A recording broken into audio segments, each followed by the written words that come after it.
యజ్ఞవరాహమూర్తి రెండవ అవతారము.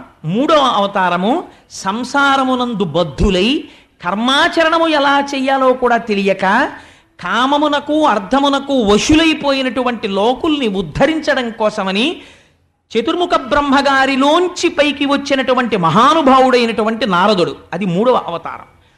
బ్రహ్మగారితో పాటు వచ్చినటువంటి వారు సనక సనందనాథులు. ఇక్కడ నారదుని యొక్క అవతారం. నారదుని యొక్క అవతారము తర్వాత వచ్చినటువంటిది సాంఖ్యయోగం చెప్పినటువంటి కపిలుడు. విశేషముగా వేదాంత తత్వాన్నంతటినీ చెప్పాడు కపిలుడు. కొద్ది రోజుల్లో, ఒక 5-6 రోజుల్లోనో వారం రోజుల్లో వచ్చేస్తుంది దేవహూతి, కర్దమ ప్రజాపతి. ఆ కపిలుడు ఆయన జన్మించడం, తల్లిగారికి కపిలగీత చెప్పడం, సాంఖ్యయోగం చెప్పడం, ఒళ్ళు గగురు పొడుస్తుంది ఆ సాంఖ్యం వింటుంటే. అటువంటి సాంఖ్యములు చెప్పినటువంటి కపిలుడు.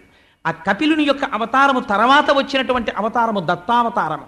దత్తాత్రేయుడై అనసూయ, అత్రి వాళ్ళిద్దరికీ జన్మించినటువంటి మహాపురుషుడై ముగ్గురు సృష్టికర్త, స్థితికర్త, ప్రళయకర్త అయినటువంటి బ్రహ్మ, విష్ణు, మహేశ్వరుల యొక్క తత్వముతో కూడినటువంటి వాడై జ్ఞానప్రబోధం చేసి ప్రహ్లాదాదుల్ని ఉద్ధరించినటువంటి అవతారం ఏది ఉన్నదో అది దత్తాత్రేయ స్వామి వారి అవతారము. మీరు ఒకటి గుర్తుపెట్టుకోండి, వ్యాసుడేది చెప్పాడో అదే సత్యము.